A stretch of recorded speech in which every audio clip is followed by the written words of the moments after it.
listening to AM Ocala Live, WOCA The Source. Happy Friday, everybody. 96.3 FM, 1370 AM. We're broadcasting to you live from the Paddock Mall, streaming live, YouTube Live, WOCA The Source Radio.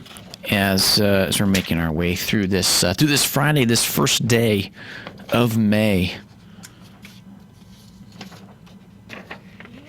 Hopefully we don't pay for opening things back up again, nonetheless. As it's time for On This Day in History, as we look back at some events that take place on this day in history, as we're going to go back to, like we said, 1931, and talk some things all the way through to 2006, as it was on this day in history, on May 1st, 1931, that the United States had the New York Empire State Building officially open. It was 1931 that the Empire State Building in New York officially opened, as the iconic building that has stood the test of time, nonetheless, as representing one of the biggest icon skyline buildings in the skyline, if you will, of New York, as the Empire State Building. It was 1931 that it officially opened. And then as we move on here, 10 years later, in the May 1st, 1941, the first, quote, code talkers, Navajo Indians, are specially recruited by the Marines to serve in their standard communications unit in the Pacific Theater. They provided the unbreakable combat voice communication codes, and it was the first communication codes, or code talkers, for the United States back on this day, 1941. In 1941 as well, on May 1st, 1941, same year, it was in the United States, Citizen Kane, the movie Citizen Kane, the first feature film directed by Orson Welles, also starring Orson Welles as Charles Foster Kane, premiered in New York in 1941. In 1931, going backwards a little bit because I think that was supposed to be at the top there, it was as the Empire State Building opened in 1931 on this day, May 1st, it was in 1931 that Kate Smith began her radio career on CBS. She became best known for her rendition of the Irving Berlin's song, God Bless America. Her career spanned an amazing 5 decades and obviously peaked during the 1940s.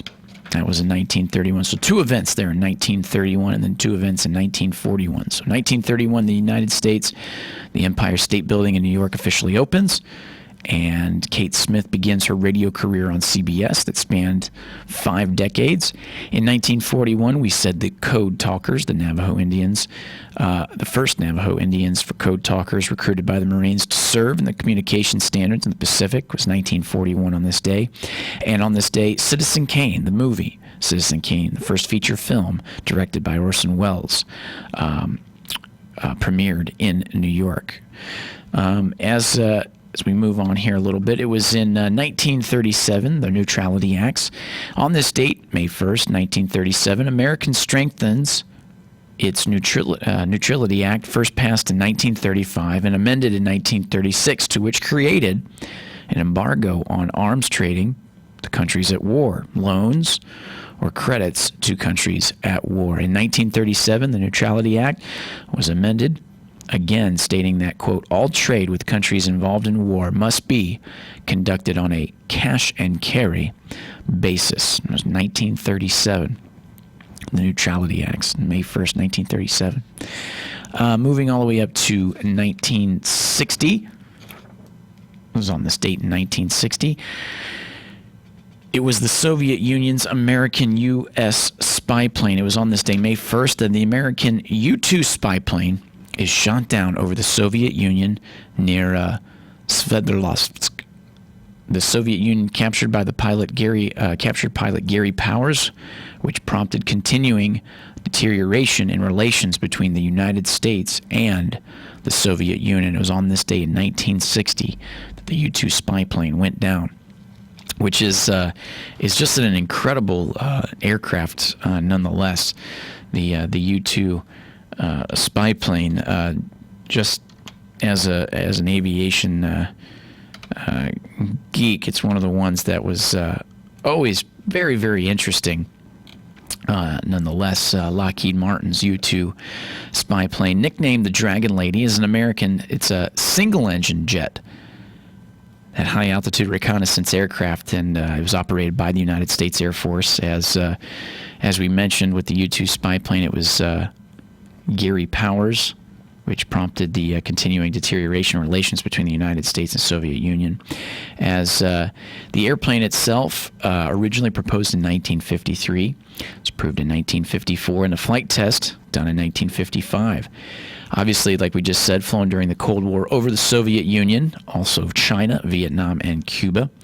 And Gary Powers was shot down in a CIA U-2 spy plane over the Soviet Union with a surface-to-air missile. And that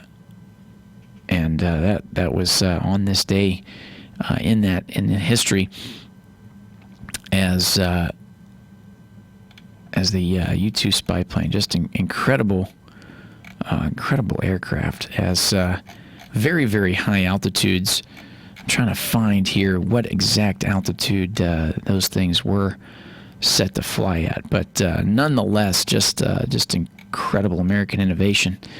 Right there, as we mentioned. But it was on this day in history that the U-2 spy plane that was shot down with Gary Powers, as we mentioned, in 1960, that continued to deteriorate the expectations of the United States and Russia relations, which is just crazy as that continues on.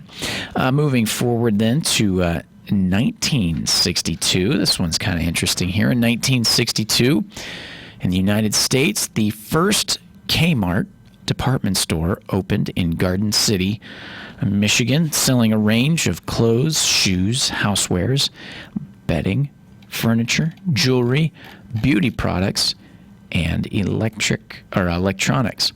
And we know Kmart was one of those staples for a long time. As it was the on this day in history that the first Kmart was opened up, as the company was incorporated in 1899 as SS. It says here SS Corsage Corporation, and nicknamed or renamed the Kmart Corporation in 1977, it says there. And it says the first store with the Kmart name opened in 1962, and its peak in 1994 as Kmart operated nearly 2,486 stores globally, according, it says including 2,323 discount stores and Super Kmart center locations in the United States, as Kmart. As such, started on this day in history as the first department store, the Kmart store, opened up. It was Garden City, Michigan. And here's an interesting fact, too. Under the leadership of Executive Harry Cummings, the SS Corsage Company opened its first Kmart named store on May 1st. That's, like we said, 1962. And it was in Garden City, Michigan, just 4 months before the first Walmart opened. So there you go there, as 1962. Moving on, 1967. It was in 1967 that Elvis Presley, the king of rock and roll, as it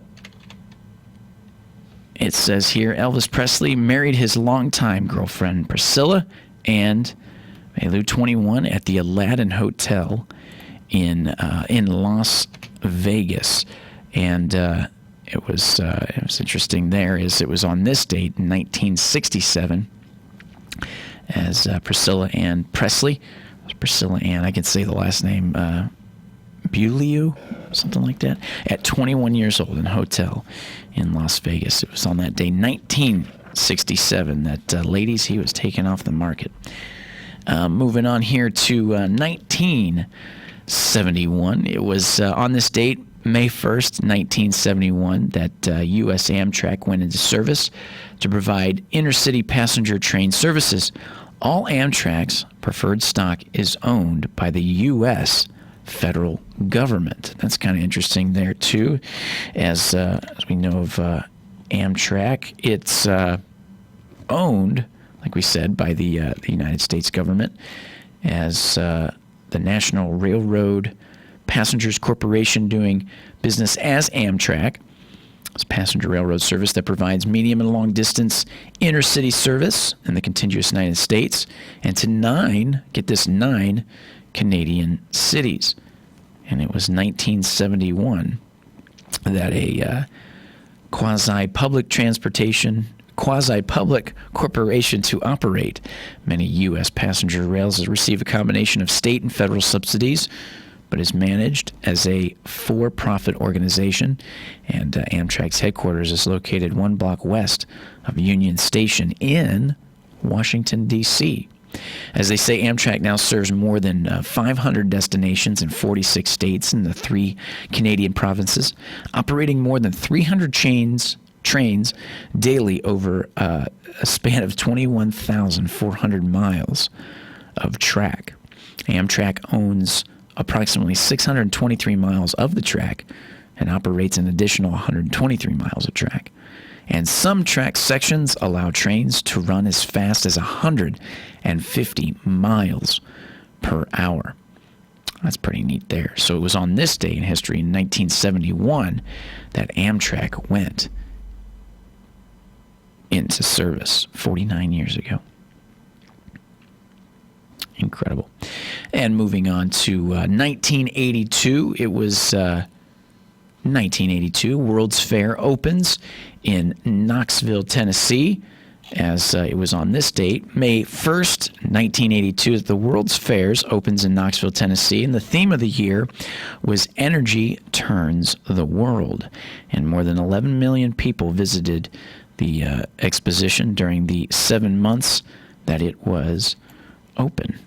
That's kind of interesting. I think Joe and I were talking about that not that long ago, as it was on this date in history, the Nashville World's Fair, as it was 1982, and as it was held in Knoxville, like we said, the theme was that the energy turns the world, recognized by the Bureau International of Expositions, as it opened May 1st and closed on October 31st after receiving over 11 million visitors. Like we said, participating nations included Australia, Belgium, Canada, and the People's Republic of China, Denmark, Egypt, Greece, and etc.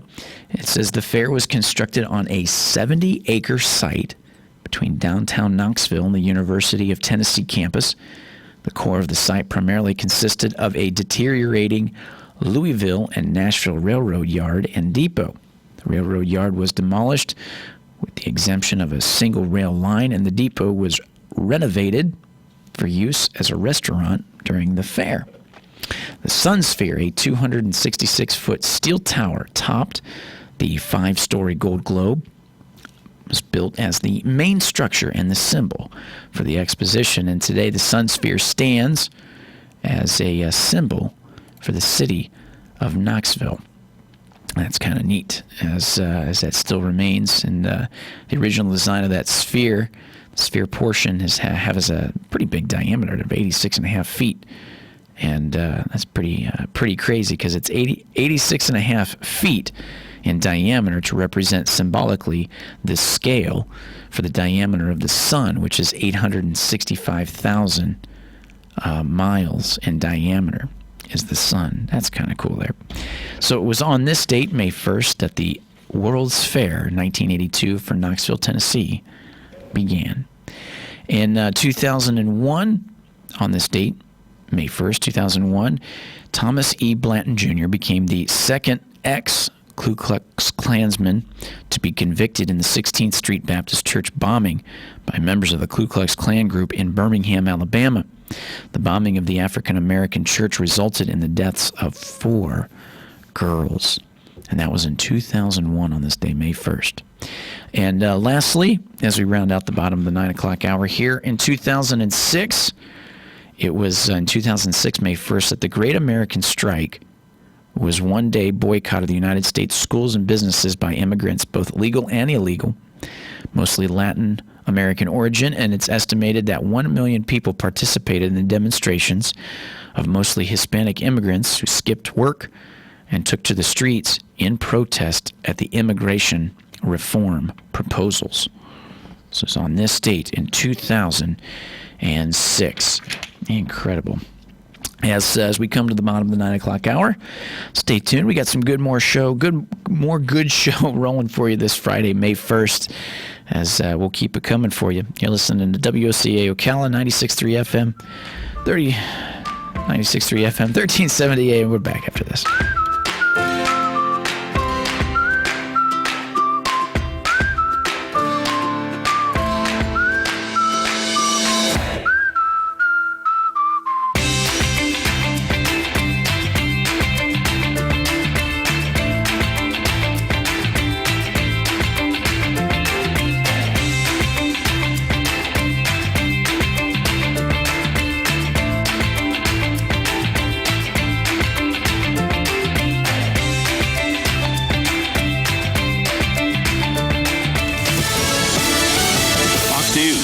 Foster.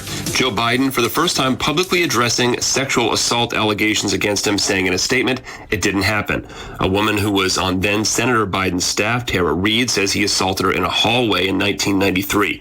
President Trump says about it, it could be false accusations. I know all about false accusations. I've been falsely charged numerous times. Biden's asking for a search of the National Archives to find any record of a complaint his accuser says she made at the time. There are more coronavirus reopenings around the country. In Texas, you can try going to the multiplex, but they're only going to fill 1 out of every 4 seats. Oregonians can go back to the doctor or even the dentist. And in Pennsylvania, you can golf, you can take out a boat, or even go camping. Up in Vermont, you can go grocery shopping once again at farmers markets. Fox's Evan Brown. America's listening to Fox News.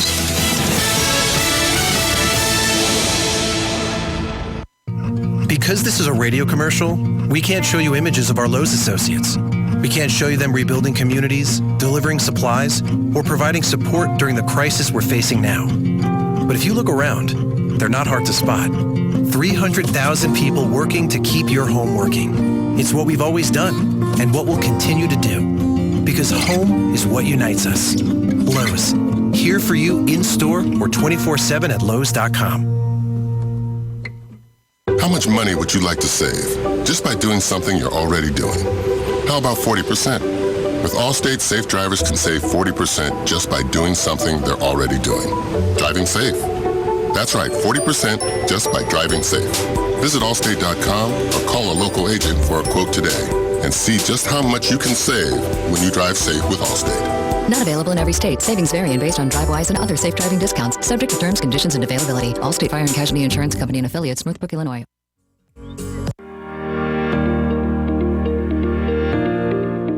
Broadcasting from the Paddock Mall Studios, this is WOCA, Ocala, Gainesville, The Villages, 1370 AM, 96.3 FM, The Source.